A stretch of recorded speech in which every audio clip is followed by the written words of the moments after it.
Oke, selamat siang teman-teman. Jadi kali ini kita masuk ke pembahasan vaksinasi. Dalam pembahasan ini kita ada beberapa pokok penting yang akan kita bahas. Yang pertama definisi vaksinasi, kedua keuntungan vaksinasi, ketiga jenis vaksinasi, keempat prinsip dasar vaksinasi, dan terakhir adalah faktor kegagalan vaksinasi. Jadi, oke, definisi vaksinasi yang pertama adalah ini. Vaksin adalah bibit penyakit yang sudah dilemahkan atau sudah dimatikan. Jadi ada dua pengertian ya, yang dilemahkan atau sudah dimatikan dengan prosedur tertentu. Ini tujuannya nanti kalau sudah disuntikkan ke dalam si ternak atau ini juga berlaku kepada manusia ya. Jadi kalau memang sudah disuntikkan ke inangnya seperti itulah. Itu tujuannya adalah untuk merangsang pertumbuhan pembentukan zat kekebalan tubuh, imunitas. Dan itu tujuannya untuk membuat tubuh kita itu mampu menahan serangan penyakit tertentu. Dalam hal ini biasanya yang dibuat vaksin itu adalah virus dan bakteri, seperti itu. Kemudian vaksinasi, kalau vaksin adalah bendanya, zat vaksinnya ya. Jadi kalau vaksinasi adalah proses memasukkan si bibit penyakit yang sudah dilemahkan tadi itu ke dalam tubuh kita, yang tujuannya tadi meningkatkan kekebalan si hewan untuk menahan serangan penyakit yang disebabkan oleh bakteri atau virus atau penyakit tertentu lah, seperti itu. Kan bakteri yang virus itu banyak jenisnya seperti itu, yang sudah kita sudah baca di bahan sebelumnya juga, yang sudah kita tinggal kuis seperti itu. Jadi vaksinasi itu di sini kan dibuat pengertiannya itu usaha dalam meningkatkan kekebalan, tetapi dalam arti harfiahnya itu adalah proses memasukkan suatu bibit penyakit itu ke dalam tubuh, seperti itu. Oke, seperti dibahas sebelumnya tadi, tujuannya adalah merangsang daya tahan tubuh. Jadi vaksinasi itu kita harus tahu spesifik ya. Misalnya vaksinasi misalnya untuk unggas, vaksinasi AI, maka dia pencegahannya hanya untuk AI. Untuk IBD tidak bisa, infeksi bronkitis juga tidak bisa, seperti itu. Jadi memang kalau vaksinasi itu ya vaksin apa tujuannya hanya untuk mencegah penyakit itu atau menghasilkan respons imun terhadap penyakit itu saja, seperti itu. Bukan untuk jenis-jenis penyakit yang lain yang disebabkan oleh virus secara umum, bukan hanya satu jenis penyakit saja. Lalu di sini prinsip dasarnya, karena pada dasarnya ya kita di pertemuan sebelumnya sudah mengetahui bahwa pada dasarnya penyakit yang disebabkan oleh virus itu tidak bisa diobati. Jadi karena tidak bisa diobati, salah satu hal yang bisa kita lakukan hanya pencegahan. Jadi pencegahan supaya si ternak itu tidak bisa terserang penyakit atau tidak bisa terserang bibit penyakit atau virus yang menyebabkan penyakit tertentu itu. Jadi misalnya suatu wilayah lagi mewabah nih penyakit AI. Jadi kita memberikan pemberian vaksin AI itu sebelum ternak itu terserang penyakit. Jadi tujuannya itu tadi, sebelum ternak itu terserang penyakit AI. Misalnya lagi mewabah, kita lakukan proses vaksinasi kepada ternak kita. Tujuannya apa? Supaya ternak kita itu imun terhadap penyakit AI. Misalkan virusnya lagi mewabah seperti itu tujuannya. Lalu ini dikatakan bahwa vaksinasi itu merupakan pilar yang penting dalam pemeliharaan kesehatan hewan. Karena kita juga tahu ya, mungkin juga di mikrobiologi sudah saya sebutkan dulu, karena ternyata virus itu sangat mudah berevolusi. Meskipun kita pembahasannya kali ini tentang penyakit, tetap penyakit pada ternak ya, tetap saja karena virus itu tetap selalu berevolusi, maka isu tentang kesehatan ternak kita itu, terutama dalam ini ya, pencapaian produksi tertentu kan tidak boleh ternaknya sakit seperti itu. Jadi memang ada hal-hal yang perlu kita perhatikan supaya ternak kita itu bisa mencapai produksi yang baik. Dalam hal ini adalah pencegahan penyakit vaksinasi. Kenapa?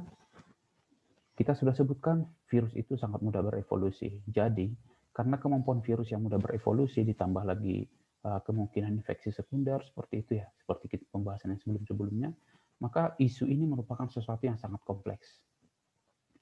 Karena itu, di samping kita melakukan biosecurity yang baik, kita melakukan pembersihan kandang, pembersihan tempat pakan, kemudian mengurangi pencemaran dari luar, misalnya deep fat atau penyemprotan desinfektan kepada tubuh kita sebelum memasuki kandang, perlu juga dilakukan vaksinasi dengan tujuan itu, mencegah si ternak kita itu terinfeksi bibit penyakit tertentu yang memang sesuai dengan vaksin yang kita berikan. Oke, ini banyak jenis-jenisnya ya. Yang biasanya dipakai itu ada ND, IB, infeksius bronkitis, infeksius brucellosis, terus avian influenza, rabies. Untuk rabies ini untuk yang peternakan, misalnya untuk anjing, monyet. Bukan. Kalau gitu memang banyak beberapa hal itu yang tidak dikategorikan peternakan ya. Tergantung tujuannya seperti itu. Dan beberapa penyakit yang disebabkan bakteri, misalnya ini Coryza, Salmonellosis, CRD, kolera, dan antraks. Oke, vaksin ideal tersebut terbuat dari virus yang tidak menimbulkan reaksi, tetapi imunogenitasnya yang tinggi. Jadi nanti kita bahas di slide berikutnya. Jadi ternyata kalau untuk jenis virus yang memang masih aktif ya, masih aktif tapi dilemahkan, jika dimasukkan ke dalam tubuh si ternak itu, terkadang si virus itu malah menimbulkan reaksi balik namanya. Jadi kan dia virus meskipun dia sudah dilemahkan, tetapi ketika masuk ke dalam tubuh, ada kemungkinan katanya bisa juga malah menyebabkan penyakit yang disebabkan oleh virus itu. Kan suatu vaksin, misalnya vaksin AI dilakukan untuk menimbulkan kekebalan si tubuh ternak itu terhadap penyakit AI. Tetapi ketika kita melakukan vaksinasi, tapi vaksinnya masih hidup meskipun dilemahkan, ternyata ada kemungkinan yang menyebabkan si vaksin itu malah menyebabkan flu burung kepada ternaknya seperti itu. Alih-alih untuk menghasilkan kekebalan tubuh, ternyata bisa saja virus itu, vaksin itu, malah justru menyerang kembali si tubuh yang diberikan vaksin itu seperti itu. Nanti kita bahas penyebabnya seperti apa ya. Lalu kita lanjut. Ada dua jenis. Ada imunisasi pasif, imunisasi aktif. Imunisasi dan imunisasi ini pengertiannya sama dengan vaksinasi ya. Vaksinasi itu karena tujuannya menghasilkan imun yang spesifik di dalam tubuh, maka sama saja. Imunisasi, vaksinasi sama saja artinya. Jadi ada jenis imunisasi pasif, yaitu dengan cara memindahkan antibodi, menghasilkan perlindungan cepat tetapi cepat hilang.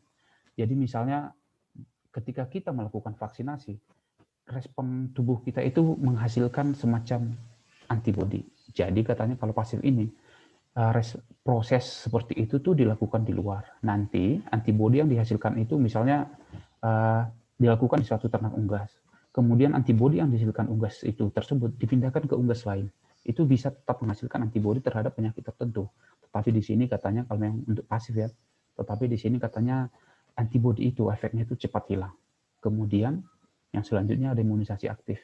Kalau imunisasi aktif itu adalah dengan cara memberikan antigen sehingga terbentuk tanggap kebal protektif antibodi atau sel atau kedua-duanya seperti itu. Ya, tapi proses ini tidak dibentuk segera, namun sekali terbentuk akan berlangsung lama dan kemampuan perangsangan. Istilahnya termasuk dalam vaksinasi itu ya, kan ketika seseorang divaksinasi pasti akan memberikan respons terlebih dahulu. Misalnya untuk manusia, anak-anak yang divaksinasi itu biasanya demam dulu gitu. Itu merupakan responsnya. Jadi butuh waktu, beberapa waktu gitu, supaya si vaksinnya itu nanti bisa menimbulkan atau menghasilkan efek antibodi di dalam tubuh kita. Oke, ada hal-hal yang perlu dipertimbangkan dalam proses vaksinasi yang efektif dan praktis. Yang pertama adalah tingkat perlindungan yang diharapkan. Misalnya tadi, kalau memang untuk sesaat ya nggak apa-apa menggunakan imunisasi pasif. Kalau ingin lama, kita gunakan imunisasi aktif. Kemudian status imun ternaknya kita perlu perhatikan. Karena apa? Ada ternak itu memang yang memiliki respons untuk membentuk antibodinya itu rendah. Itu biasanya secara genetik ya. Jadi itu perlu kita perhatikan. Misalnya kalau memang ternaknya sudah memiliki kemampuan untuk membentuk antibodinya rendah, terkadang proses vaksinasi yang kita lakukan itu menjadi percuma seperti itu. Lalu tipe virus yang ada di daerah tersebut. Ini ya, tipe virus yang ada di daerah tersebut. Wah, ini sudah jelas kita harus perhatikan. Karena apa? Misalnya kita kembali ke bahasan yang pertama. Misalnya virus AI lagi mewabah di suatu tempat dan farm kita itu berada di wilayah tersebut. Ya mustahil kita memberikan vaksinasi IBD kan? Kita harus tahu dulu penyakit yang lagi mewabah itu apa, supaya kita memberikan vaksin yang sesuai dan tepat, seperti itu. Kemudian ada hubungannya dengan penyakit lain. Ini bisa juga kita kaitkan dengan infeksi sekunder, ya. Hubungannya dengan penyakit lain. Lalu kita juga bisa misalnya untuk yang sekarang itu vaksinasi untuk anak ayam ya, untuk anak ayam yang baru sampai di farm itu biasanya dari hatchery atau perusahaan penghasil anak ayamnya itu, penghasil DOC-nya itu sudah melakukan vaksinasi NDIB, katanya seperti itu, NDAI ya, antara kedua itu. Jadi sudah dilakukan vaksinasi kedua jenis penyakit itu, seperti itu langsung. Gitu. Kemudian ada cara pemberian vaksin dan pengawasan respon imun. Jadi cara pemberian vaksinnya seperti apa? Nanti ada cara-caranya, kita bisa bahas di yang pertama, di selanjutnya nanti. Cara pemberian vaksin itu, yang paling menjadi concern kita itu misalnya ketika kita memberikan vaksin kepada, misalnya ada cara pemberian vaksin yang disuntik atau diberikan secara intramuskuler, disuntikkan ke dalam otot. Ya cara ini kan mustahil kita lakukan pada ayam yang masih DOC atau masih kecil seperti itu kan. Yang mustahil kita berikan suntik otot ke dalam otot padahal ayamnya masih kecil gitu, itu sangat mustahil. Jadi hal itu perlu kita perhatikan. Dan pengawasan respon imun karena apa? Seperti yang tadi itu, kadang ada ternak itu yang memang memberikan respons pembuatan atau penciptaan antigen untuk penyakit tertentu itu lambat seperti itu. Jadi kita perlu perhatikan itu supaya kita juga mengetahui langkah selanjutnya yang akan kita lakukan untuk menangani penyakit tersebut. Oke, jenis vaksin ini sudah masuk ke yang tadi lah. Ya, vaksin aktif. Vaksin yang dibuat dengan menggunakan bibit penyakit yang dilemahkan keganasannya. Berarti ini kalau vaksin aktif, vaksinnya itu atau bibit penyakitnya itu tidak dibunuh, melainkan hanya dilemahkan saja. Kalau dilemahkan berarti lemah. Itu kan berarti masih hidup seperti itu. Kalau dia masih hidup, berarti ada kemungkinan hal-hal yang ini ya, efek sesuatu yang bisa, yang seharusnya kita perhatikan seperti itu. Jadi ada ciri-cirinya. Yang pertama, ini persediaan vaksinnya itu biasanya dalam bentuk kering beku. Kering beku karena apa? Vaksinnya itu kan dilemahkan. Kalau dibiarkan dalam kondisi suhu ruang, maka vaksinnya itu akan mati seperti itu. Kita juga tahu kan, misalnya penyebaran virus corona saat ini, meskipun katanya virus itu bisa menempel di stainless lah, di permukaan dinding, di permukaan apa gitu, yang transportasi umum itu seperti itu. Tetapi kalau untuk jangka waktu beberapa lama, pasti itu mati juga gitu virusnya. Sama dengan yang ini. Karena dia juga vaksin, terutama ini adalah vaksin. Kita akan menggunakan vaksin ini kan untuk tujuan menimbulkan atau menghasilkan imunitas kepada ternak yang kita pelihara. Ya otomatis harus disimpan dalam bentuk kering beku. Dibekukan untuk memperpanjang masa hidupnya. Dia tetap hidup tetapi masih lemah seperti itu. Beda dengan yang dia ada di suhu luar. Meskipun dia tidak dilemahkan, tapi kalau yang udah ada di lingkungan luar, suhu luar, virusnya itu akan tetap mati. Seperti itu ya. Kemudian aplikasi pemakaian harus dilarutkan menggunakan pelarut. Oke, mungkin nanti atau mungkin ada teman yang sudah pernah ikut vaksinasi di farm broiler atau ayam pedaging. Jadi misalnya vaksin ND yang pertama itu Hitchner itu biasanya menggunakan pelarut. Jadi ada dua kemasan seperti itu, ada vaksinnya, ada pelarutnya. Jadi kita buka pelarutnya dulu, kita masukkan ke dalam vaksin, kemudian diaduk, setelah itu baru siap pakai seperti itu. Berarti itu vaksinnya masih aktif seperti itu. Dan ini harus dilakukan segera. Vaksinasi itu harus segera dilakukan, 2-4 jam harus habis terkonsumsi, harus habis digunakan seperti itu. Karena lewat dari sini, pengaruh suhu segala macam, terutama vaksinnya telah diencerkan tadi kan, itu setelah lewat dari sini tuh vaksinnya bisa rusak atau tidak efektif lagi digunakan seperti itu. Ini beberapa jenisnya, strain F, strain B1, Hitchner, yang itu tadi yang saya jelaskan ya. Ini untuk penyakit ND. Ada yang lentogenik katanya ini ya. Kemudian yang mesogenik misalnya strain. Kemudian ada vaksin inaktif. Kalau vaksin aktif tadi berasal dari bibit penyakit yang sudah dilemahkan atau tidak dibunuh ya, hanya dilemahkan seperti itu. Kalau yang inaktif itu adalah vaksin yang menggunakan bibit penyakit yang sudah dimatikan. Oke, kalian bisa membedakan kedua itu ya. Yang pertama vaksin aktif, yang kedua vaksin inaktif. Kalau aktif berarti dia masih hidup, cuma dilemahkan seperti itu. Lalu kalau untuk vaksin inaktif, dia sebenarnya sudah dimatikan seperti itu. Tujuannya tetap sama, menghasilkan efek antibodi, menghasilkan antibodi di dalam tubuh yang kita berikan vaksinasi. Kemudian ini ada kelebihan dan kekurangan vaksin. Yang masing-masing ya, aktif atau inaktif itu ada kelebihan dan kekurangannya. Yang pertama ini adalah untuk kelebihan dan kekurangan vaksin aktif.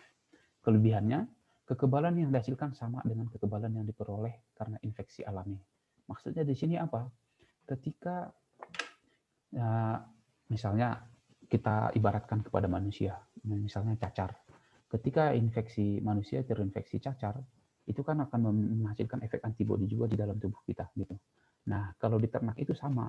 Jadi katanya di sini yang terinfeksi alami, misalnya ternak yang terinfeksi alami itu setelah terinfeksi virus dia menghasilkan antibodi sendiri, itu efeknya sama. Antibodinya yang dihasilkan sama dengan kita melakukan vaksinasi, tetapi menggunakan vaksin yang aktif di sini.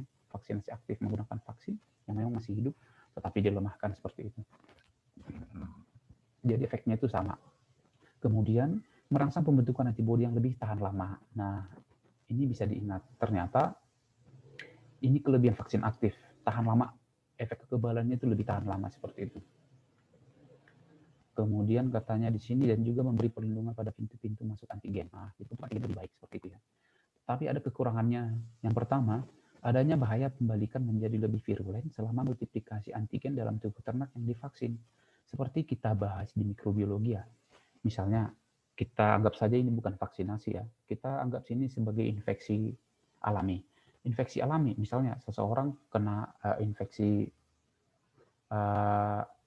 cacar misalnya, sudah terinfeksi cacar, kan virus yang itu memasuki sel tubuh kita dan melakukan multiplikasi atau perbanyakan jumlah virus di dalam sel kita kan. Setelah sel yang itu diambil alih, nanti kan misalnya dari satu virus dia akan menghasilkan, kita anggap saja 50 virus baru.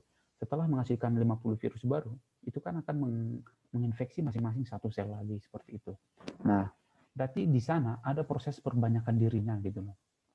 Proses perbanyakan si virus itu di dalam sel kita. Nah, untuk vaksin aktif, terkadang ada kasus yang ternyata memperlihatkan virus yang masuk ke dalam kita itu ketika dia multiplikasi di dalam tubuh kita atau di dalam tubuh ternak lah ya, malah menyebabkan penyakit. Misalnya kita diberikan vaksin cacar, kita malah cacar gitu.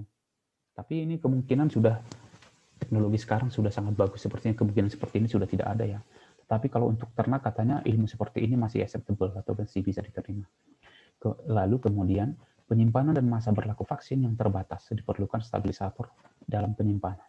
Syarat penyimpanannya seperti yang tadi, disimpan dalam suhu dingin. Kalau tidak disimpan dalam suhu dingin, suhu kelembaban sinar matahari dan keadaan suhu ruang ya, lingkungan yang sekitar itu, suhu ruang biasanya akan cepat merusak vaksin itu. Makanya memang penyimpanannya harus di tempat yang dingin. Kita kembali lagi ke awal. Virus yang virulennya tinggi aja di luar bisa mati kalau dibiarkan dalam beberapa lama, terutama apalagi virus yang akan kita gunakan untuk vaksinasi seperti itu. Pasti ada waktunya seperti itu ya. Kemudian tingginya risiko tercemar dengan organisme yang tidak diinginkan. Karena apa? Dia masih hidup. Proses pembuatannya pun dia masih hidup kan. Maka itu ada kemungkinan tercemar oleh mikroba yang lain, oleh virus jenis yang lain bisa jadi. Kecuali kan kalau ketika dimatikan, kan sudah mati kan. Nah, virus itu pun sudah mati seperti itu. Tetapi kalau yang hidup ini, karena ditujukan untuk virus yang hidup, kadang pas pembuatannya itu kadang masih terikut virus-virus yang lain yang tidak kita inginkan seperti itu. Kemudian yang ini kekurangan dan kelebihan vaksin inaktif. Kalau kelebihannya tidak menyebabkan penyakit akibat pembalikan virulensi dan mudah dalam penyimpanan. Oke lah, karena memang vaksinnya sudah mati kan. Itu mustahil menyebabkan efek pembalikan akibat pembalikan virulensi. Karena apa? Kita bisa terserang virus kalau virusnya memang masih hidup. Kalau sudah mati tidak bisa menginfeksi. Dan di sini vaksinnya kan sudah dimatikan. Maka otomatis dia tidak menyebabkan efek akibat pembalikan seperti itu. Dan mudah dalam penyimpanan. Ya, pasti mudah dalam penyimpanan. Karena kita tidak menangani makhluk hidup seperti itu. Kalau memang itu hidup, kan penanganannya pasti lebih sulit daripada yang sudah dimatikan seperti itu. Kemudian ada kekurangannya. Ini disebutkan perlu perhatian yang luar biasa pada saat pembuatan, guna memastikan bahwa tidak tersisa virus virulen aktif di dalam vaksin. Nah, ini karena dia memang virusnya sudah dimatikan, maka kita perlu perhatian khusus untuk memastikan virus itu benar-benar mati semuanya pas proses pembuatan vaksinnya, seperti itu. Lalu, kekurangan yang kedua itu ternyata kekebalan berlangsung singkat, sehingga harus ditingkatkan kembali dengan pengulangan vaksinasi yang mungkin menimbulkan reaksi-reaksi hipersensitivitas. ketika kita melakukan vaksinasi ulang, kadang juga akan setiap vaksinasi itu menghasilkan reaksi tertentu juga, seperti itu, seperti yang tadi kan kita bahas. Misalnya manusia divaksin demam dulu, baru nanti beberapa hari sembuh, akhirnya dia memiliki kekebalan tertentu, seperti itu. Nah, sama dengan ternak ini. Ini kadang juga menimbulkan reaksi-reaksi persensitivitas, kadang malah membuat dia sakit, seperti itu. Kemudian yang ketiga, ada pemberian secara parenteral, memberikan perlindungan yang terbatas. Lanjutkan yang keempat, resistensi lokal pada pintu-pintu masuk alamiah multiplikasi utama infeksi virus tidak terjadi. Jadi apa sebenarnya antibodi yang dihasilkan itu tidak semaksimal kalau dibandingkan dengan virus yang aktif seperti itu. Lalu yang terakhir ini masih ada ya. Lalu yang terakhir itu memerlukan adjuvan untuk meningkatkan antigenisitas yang efektif. Oke. Kemudian prinsip dasar vaksinasinya, nah, itu adalah menginduksi respons imun spesifik hewan terhadap agen infeksi tertentu. Kembali ke yang tadi, penyakit ini, vaksinnya ini. Jadi nggak boleh vaksin yang ini untuk penyakit secara virus, secara umum. Enggak. Jadi kalian harus tahu bahwa virus yang ini, vaksin yang ini harus satu paket seperti itu. Tidak bisa untuk yang lain. Vaksin dapat melindungi tubuh hewan terhadap agen infeksi yang patogen secara primer, dengan membentuk antibodi, dan secara sekunder, dengan membentuk sistem selular mediated immunity, CMI, serta mendorong pembentukan antibodi lokal. Oke, ini cara kerjanya. Yang pertama itu, karena dia menginduksi respons imun spesifik itu, ternyata dia juga melindungi tubuh hewan dari infeksi patogen secara primer, yaitu membentuk antibodi, dan secara sekunder membentuk sistem selular mediated immunity, dan mendorong pembentukan antibodi lokal, seperti itu kalau prinsip dasarnya. Dan ini selanjutnya ini, antibodi yang dibentuk itu juga spesifik. Satu jenis antibodi hanya mengenal satu macam jenis agen infeksius, sudah kita bahas tadi ya. Kemudian sistem kekebalan akan mengenali partikel vaksin sebagai agen asing, kemudian menghancurkannya. Nah, sistem kekebalan akan mengenali partikel vaksin sebagai agen asing, kemudian menghancurkannya. Karena memang di dalam tubuh kita sudah ada, sudah dikenali seperti itu. Maka ketika ada jenis penyakit sama yang masuk, itu akan dihancurkan seperti itu. Itu cara kerjanya ya. Kemudian apabila kemampuan sel-sel imun tidak sebanding dengan agen penyakit yang menyerang, maka hewan akan terjangkit penyakit. Pada kondisi ini, vaksin justru tidak dapat dilakukan, vaksinasi tidak dapat dilakukan karena dapat menambah beban kerja sel-sel imun untuk menangkis agen penyakit yang masuk ke dalam tubuh. Ini konteksnya ini misalnya sudah sakit terus kita lakukan vaksinasi. Malah ada dua jenis vaksin, jenis penyakit ya, satu yang dilemahkan atau yang dimatikan, dan vaksin yang masih aktif. Kita ternaknya sakit, kita lakukan vaksinasi, hal ini yang terjadi gitu. Malah tubuh kita itu memberikan respons yang berlebihan atau ini ya, respon yang inilah kerja berlebih seperti itu oleh sel-sel imun kita untuk menangkis agen penyakit yang masuk tersebut. Malah dua kali kan, satu yang dari vaksin, yang satu secara alami seperti itu. Oke, masuk ke cara pemberian vaksin. Ada yang individual, ada yang massal. Kalau pemberian vaksin secara individual ini katanya sangat efektif karena dosis yang sama. Kenapa dosis yang sama? Ketika kita vaksinasi individual, berarti kita tuh memberikan vaksinasi hanya kepada satu ternak. Sudah pasti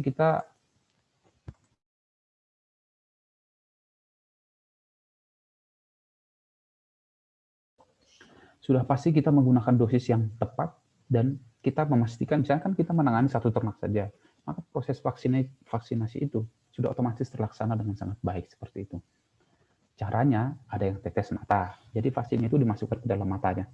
Matanya pas kebuka, kita teteskan vaksinnya, nanti vaksinnya itu akan menyerap masuk ke dalam, seperti itu. Di tetes hidung juga sama, untuk vaksin hidup, vaksin aktif maksudnya ya, seperti yang tadi ya.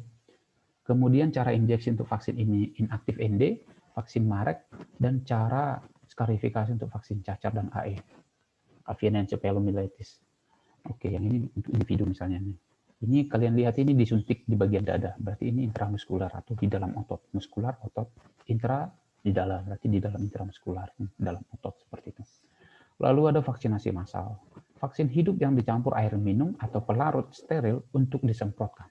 Itu aerosol atau spray. Jadi menggunakan semprot dari udara seperti itu. Vaksinasi air minum digunakan untuk semua umur ayam. Jumlah air disesuaikan dengan umur ayam. Vaksinasi spray memberikan Perlindungan dengan merangsang pengembaraan lokal pada mukosa. Pada mukosa itu selalu inilah permukaan yang di dalam seperti itu, di tepinya masih, tapi di bagian dalam. Jadi kalau individual langsung ke ternaknya satu-satu. Kalau ke massal itu secara massal, secara semuanya gitu. Bisa dari udara, bisa dari air minum seperti itu. Kemudian kita masuk ke metode vaksinasinya. Ini vaksinasi in ovo, yaitu pemberian vaksin ke dalam telur pada hari 18 masa inkubasi. Kalau teknologi ini saya kurang paham juga ya, saya belum pernah melihat juga. Mungkin nanti kalau kalian, entah bisa praktikum ke tempat hatchery, mungkin kita bisa melihat vaksinasi yang dilakukan ke dalam telur. Mungkin ya, tetapi karena masa corona segala macam, hal itu masih tidak mungkin untuk kita lakukan. Lalu ada vaksinasi semprot atau spray pasca penetasan dengan vaksin. Berarti kalau spray ini dari udara, disemprotkan dari atas seperti itu. Berarti vaksinasi secara ini adalah vaksinasi secara massal. Karena tujuannya tadi untuk menyemprot atau memberikan vaksinasi kepada yang banyak sekaligus gitu loh. Kemudian aerosol hampir sama. Kalau spray itu disemprot, kalau aerosol itu menggunakan aliran udara. Misalnya aliran udaranya misalnya nanti dalam suatu farm, misalnya untuk yang close house misalnya, yang kandang tertutup, nanti kan ada aliran udaranya seperti itu. Nanti pas di aliran udaranya itu dikasih vaksinnya, jadi udara itu mengandung vaksin itu langsung disalurkan kepada seluruh ruangan. Jadi setiap sudut ternak, setiap sudut lokasi kandang yang ada ternak di sana itu sama-sama menghirup udara yang sama. Makanya mereka tuh sama-sama semuanya mendapatkan vaksin seperti itu. Kemudian ada yang melalui suntikan subkutan. Kalau subkutan itu suntiknya itu berada di bawah permukaan kulit. Kalau kalian bisa untuk menyuntik misalnya, kalau untuk manusia biasanya intramuskular sih. Nanti untuk ternak, untuk sapi misalnya ada yang ayam, ada yang dilakukan di bawah permukaan kulit. Untuk contoh sederhana itu bisa ditarik kulit ya. Terus kita memasukkan jarum suntiknya itu memposisikan supaya posisinya itu di bawah kulit atau di lokasi yang memang di bawah kulit tetapi tidak menyentuh daging seperti itu. Itu subkutan namanya. Lalu ada melalui sayap, sebenarnya melalui sayap ini pun masih subkutan, karena di bagian sayap itu kan kebanyakan hanya kulit seperti itu. Jadi melalui sayap ini pun masih masuk kategori subkutan. Kemudian ada tetes mata dan hidung, ini diingat tadi ya, ini untuk vaksin aktif. Kemudian ada air minum, lalu ada intramuskular. Intramuskular itu sudah pasti individu, air minum itu sudah pasti vaksinasi massal. Kemudian ini contoh fotonya. Nah, yang ini melalui mata. Ini berarti menggunakan vaksin aktif. Kemudian yang ini tusuk sayap. Ini subkutan juga sebenarnya. Karena apa? Di sayap itu mempermudah penyuntikan itu ya karena itu tadi. Mempermudah penyuntikan karena memang subkutannya bagus gitu. Karena daerah kulit itu banyak kulitnya seperti itu. Lalu ada intramuskular. Intramuskular itu penyuntikan di dalam otot. Maka penyuntikan di dalam otot itu biasanya dilakukan pada ternak yang sudah dewasa nih. Penyuntikan sama di penyuntikan ini kan.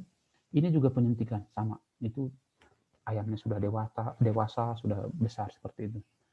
Yang ini juga intramuskular. Kalau intramuskular itu biasanya dilakukan kalau nggak di paha di bagian dada. Kenapa? Karena akumulasi jumlah otot paling banyak untuk unggas itu ada di situ. Di paha dan di dada. Seperti itu. Lalu injeksi bawah kulit, oke. Kenapa bisa? Gampang di bagian kepala ini. Ini jangan bukan di bagian kepala ya.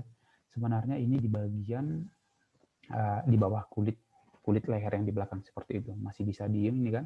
Pas disuntik ditarik sedikit dia udah bisa mengangkat kulitnya, langsung suntiknya itu bisa masuk di daerah subkutan atau di bawah permukaan kulitnya. Seperti itu. Lalu ini ada vaksinasi pada saat di hatchery.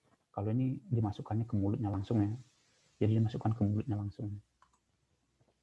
Kemudian faktor yang mempengaruhi kegagalan vaksinasi. Jadi selain yang tadi, ada hal-hal juga yang menyebabkan vaksinasi itu menjadi gagal seperti itu. Karena vaksin kan termasuk yang mahal juga seperti itu, terutama untuk kalau kita memang benar-benar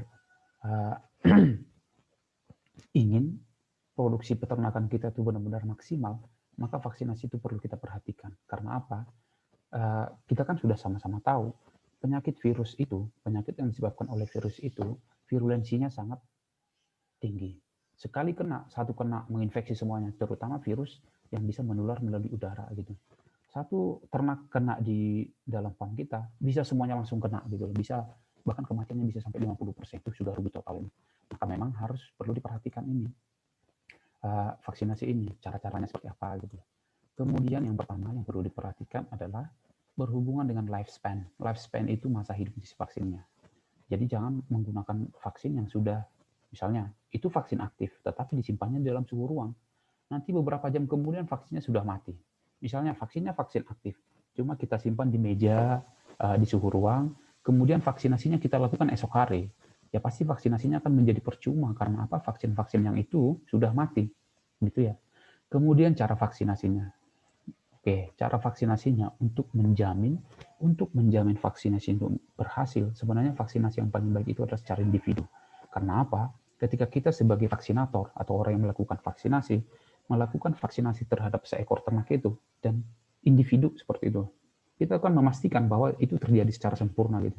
Beda dengan menggunakan spray atau yang menggunakan semprotan dari atas gitu. Itu kan belum tentu masuk sebenarnya, atau memang ayamnya lagi iseng gerak-gerak nggak jelas gitu, sembunyi di belakang sayap temannya, kan nggak dapat sebenarnya dia gitu. Kemudian ada juga antibodi maternal. Antibodi maternal ini adalah berkaitan dengan yang di bawah ini, kemampuan membentuk antibodi ternak. Jadi antibodi maternal itu yang sudah diperoleh dari induknya, seperti itu, sudah dibawa lahir seperti itu. Kemudian mikotoksin dan kontaminan lain, limbah industri, pupuk kimia, rodentisida, asap mobil, cat, dan herbisida. Mikotoksin itu, toksin adalah racun, miko adalah jenis jamur. Jadi mikotoksin itu adalah jamur yang dihasilkan oleh bakteri. Dan kontaminan lain, misalnya yang mencemari kandang, itu bisa mempengaruhi kualitas vaksinasi yang kita lakukan juga. Misalnya pas kita vaksinasi, tetapi pencemarannya tinggi, itu juga pas kita melakukan vaksinasi ini, oke lah. Tapi kan Pak, kita langsung melakukan vaksinasi. Ya memang iya, tetapi ketika kita melakukan pengenceran misalnya atau mempersiapkan vaksinnya sebelum kita gunakan, ya kan udara tetap mengenai vaksin-vaksin itu kan yang akan gunakan itu. Kita juga kembali kita ulang pelajaran yang lalu. Sumber pencemaran paling utama di dunia inilah adalah dari udara. Maka ketika sesuatu terkena udara, maka otomatis pencemaran sudah terjadi seperti itu. Ya nggak apa-apa, mungkin saja pencemarannya sedikit, ya memang iya. Tapi kalau pencemarannya besar, itu bisa saja langsung memang merusak si vaksinnya itu. Seperti itu ya. Di sini dijelaskan bahwa penyimpanan yang baik untuk vaksin itu adalah 4 derajat Celcius. Kalau di atas itu, katanya bisa vaksinnya itu rusak. Kemudian ada juga di sini hubungannya dengan kadaluarsa. Kalau memang sudah kadaluarsa, mending tidak usah digunakan karena memang itu sudah tidak berguna seperti itu. Kemudian bahan asal vial yang tidak memenuhi syarat. Kalau vial ini itu alat yang digunakan untuk proses melakukan vaksinasinya itu gitu. Jadi ada juga bahan-bahan ini ternyata misalnya untuk makanan manusia juga sama ya. Itu kan ada bahan-bahan itu yang bisa bereaksi dengan zat yang ditampungnya seperti itu. Misalnya katanya plastik kalau dikasih yang panas kan ikut bereaksi dengan plastiknya, bukan, nanti menghasilkan sesuatu misalnya karsinogenik untuk yang bisa menyebabkan penyakit jika kita mengonsumsi sesuatu yang di dalam plastik itu, seperti itu. Sama dengan vaksinasi, katanya ketika menggunakan vial yang tidak memenuhi syarat atau memang tidak baik lah, nanti vialnya itu malah mempengaruhi kualitas vaksinnya itu. Ada semacam reaksi yang terjadi seperti itu. Kemudian ada bahan pengencer yang disediakan berkualitas rendah, air sumur, air destilasi, atau garam fisiologis. Jadi air pengencernya pun harus diperhatikan. Kalau tadi kan dikatakan bahwa bisa saja kita menggunakan vaksinasi itu melalui air minum. Nah, air minum itu harus kita perhatikan. Itu menggunakan kaporit atau tidak, menggunakan antiseptik atau tidak. Kan kaporit itu masuk antiseptik. Kemudian antiseptik yang lain misalnya, atau ada yang menggunakan desinfektan tertentu, itu akan mempengaruhi kualitas vaksinnya. Karena biar bagaimanapun, virus dan bakteri, vaksin tidak selalu dari virus ya, dari bakteri juga bisa gitu. Jadi virus dan bakteri itu akan terpengaruh atau bahkan rusak atau bahkan mati jika memang air yang digunakan itu tercemar seperti itu. Apalagi memang tercemar oleh senyawa-senyawa yang memang tergolong antibiotik atau antiseptik seperti itu. Kemudian untuk menjamin kualitas vaksin itu, misalnya untuk yang saya jelaskan tadi, vaksin Kitchener untuk ND umur pertama itu, ada vaksin, ada pelarutnya. Jadi mending kita menggunakan pelarut yang lebih terjamin itu dari pabrik pembuat vaksinnya saja katanya. Karena biar bagaimanapun, suatu pabrik itu pasti sudah menjamin dua produk yang memang akan digunakan secara bersamaan. Kalau seandainya suatu pabrik vaksin itu menghasilkan vaksin yang sangat bagus, tetapi pelarutnya tidak bagus, nanti setelah dipakai konsumen, nanti kan bisa dikategorikan bahwa vaksinnya itu tidak bagus. Padahal pelarutnya saja yang tidak bagus, seperti itu kan. Maka dari itu, produsen vaksin dan pelarutnya pasti sudah memastikan vaksin dan pelarutnya itu sudah merupakan kombinasi yang sangat bagus untuk proses vaksinasi, untuk dilakukan vaksinasi, seperti itu. Kemudian, kalau di sana tadi ya, pas sebelumnya, itu juga vaksin itu jangan dicampur oleh pelarut yang lain, seperti itu, untuk menjamin kualitas si vaksin itu tadi, supaya menjamin memang vaksinnya itu benar-benar bisa berproses lah di dalam si tubuh ternaknya itu dengan sangat baik, seperti itu. Jangankan di tubuh ternaknya, ketika diencerkan kan bisa saja malah rusak, seperti itu kan. Kemudian ada hal-hal yang perlu dilakukan, ada lagi selanjutnya adalah salah dosis. Jadi salah dosis ini juga ya menimbulkan negatif juga, efek negatif. Yang pertama, salah dosis kalau terlalu rendah, efek imunnya tidak maksimal. Kalau terlalu tinggi, mahal dong, jadi boros kan. Karena juga vaksin itu mahal, seperti itu. Lalu di sini juga disebutkan kelebihan dosis bisa menimbulkan imunotoleran. Imunotoleran itu terlalu banyak, seperti itu. Jadi dia pun menghasilkan respons imunnya itu terhadap si itu tuh berlebihan. Gitu. Malah tidak bisa memberikan respons imun terhadap jenis penyakit tertentu, seperti itu. Kemudian ini yang berikutnya ya. Ini berhubungan dengan yang tadi juga, bahan pengencer yang tidak steril. Makanya tadi pengencernya itu harus dijamin sebagus mungkin atau memang layak pakai, seperti itu. Nah, di sini ternyata disebutkan pengencer air ledeng yang mengandung klorin. Ini kan klorin ini masuk antiseptik juga, masuk desinfektan juga, tidak bisa. Maka nanti boro-boro vaksinnya bekerja menimbulkan kekebalan tubuh. Pas dimasuk ke air minumnya aja, vaksinnya bisa saja mati gitu loh. Iya kan? Kemudian ada kesalahan route pemberian vaksin menyebabkan potensi imunitas yang dihasilkan kurang memuaskan. Route pemberian vaksin, jadi cara pemberian vaksinnya ya. Misalnya ada prosedurnya. Ini pas vaksinnya sudah dikeluarkan, dilarutkan dulu, langsung dipakai gitu. Terus kemudian ada belum dilarutkan pakai air, terus dilarutkan pakai pelarut yang disediakan oleh produsen. Itu akan mempengaruhi juga kualitas vaksin yang akan disuntikan, seperti itu. Kemudian beberapa vaksin harus diulang pemberiannya dan dikenal dengan istilah booster.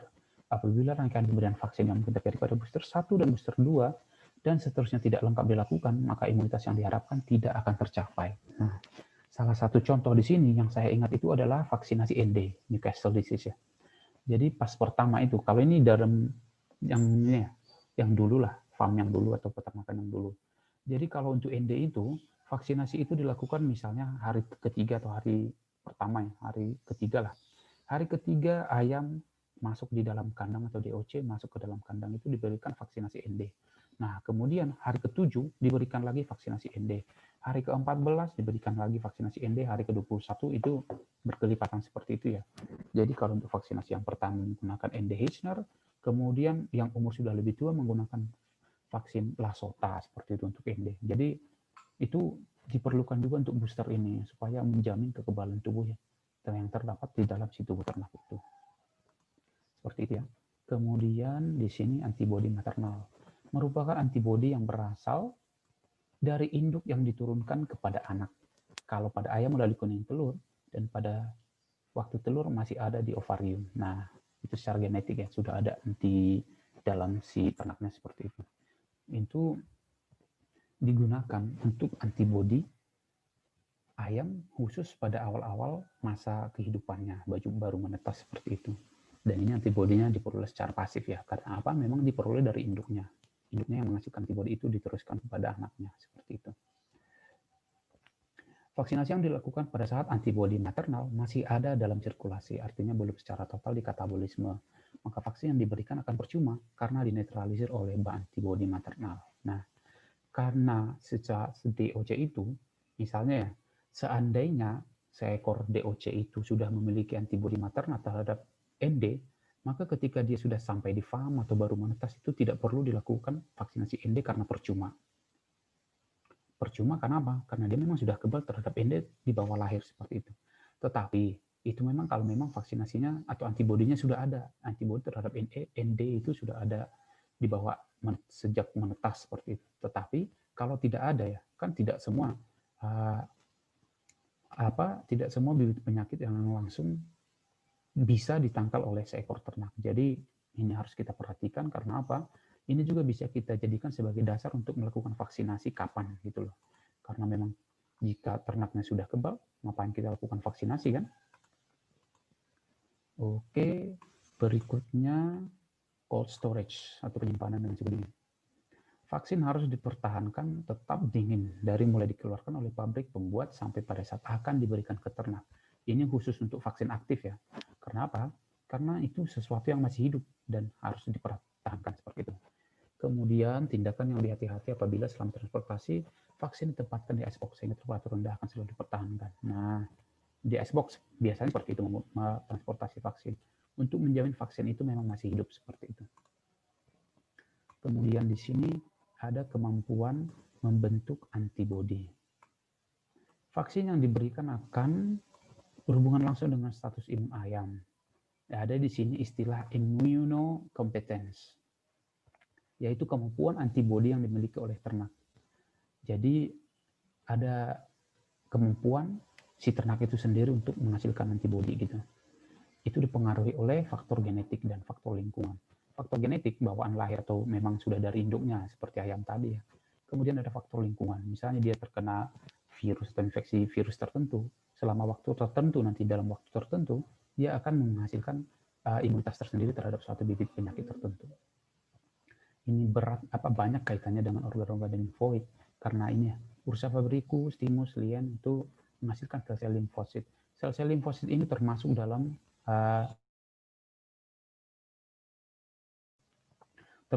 pembahasan tentang kekebalan tubuh.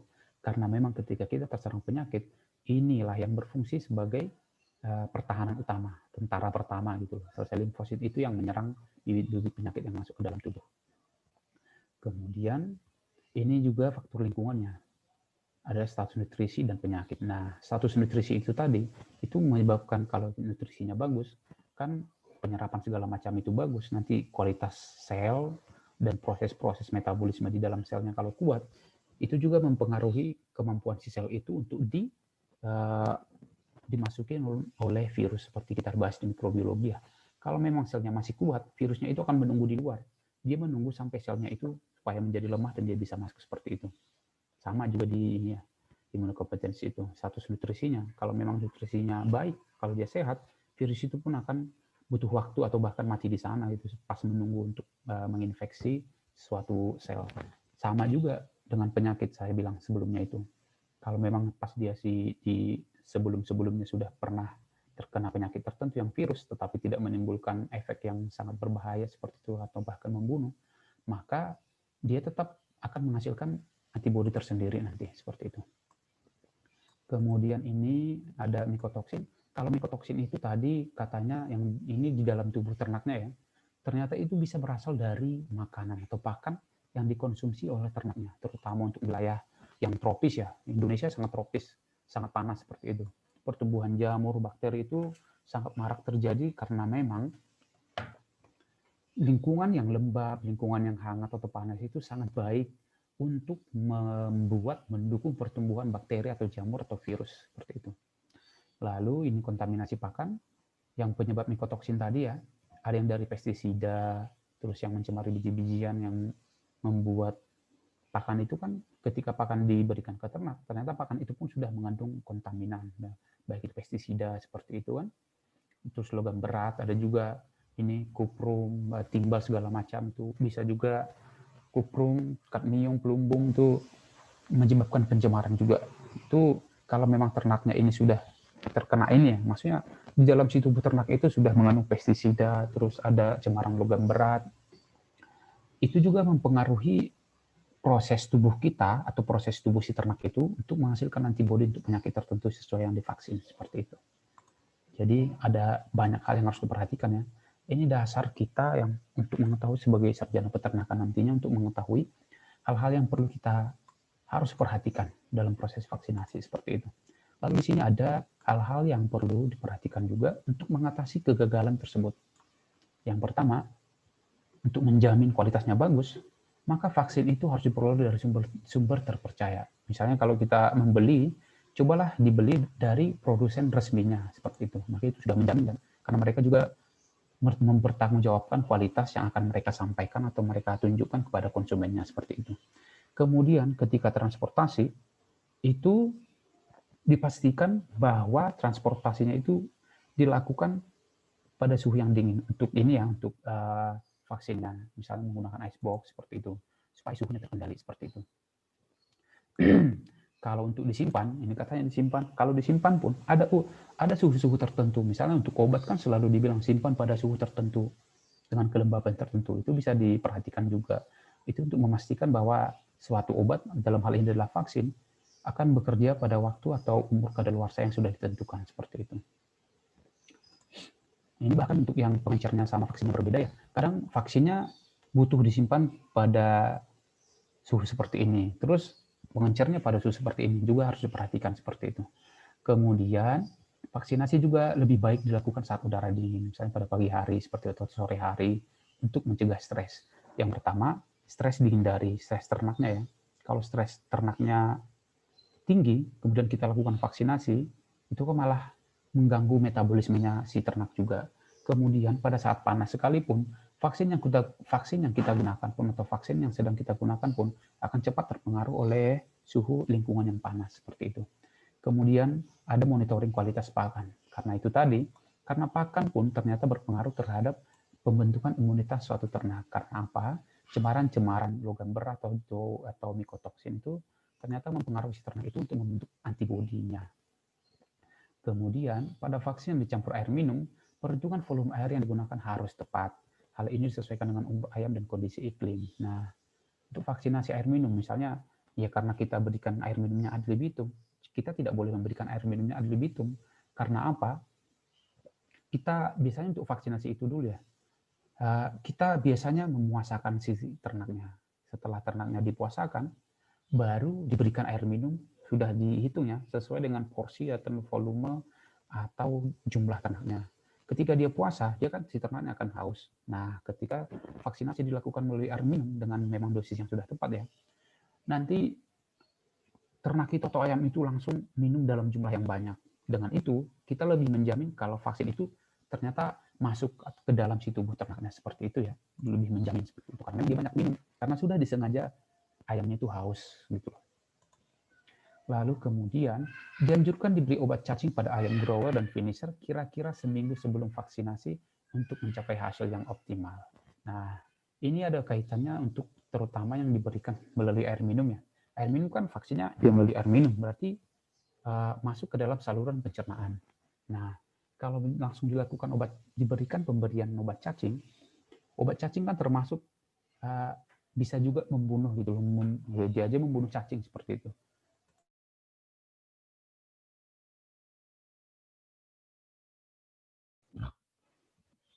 Maka ketika kita akan vaksinasi, tidak usah memberikan obat cacing dulu, kira-kira seminggu dulu katanya. Baru kita berikannya.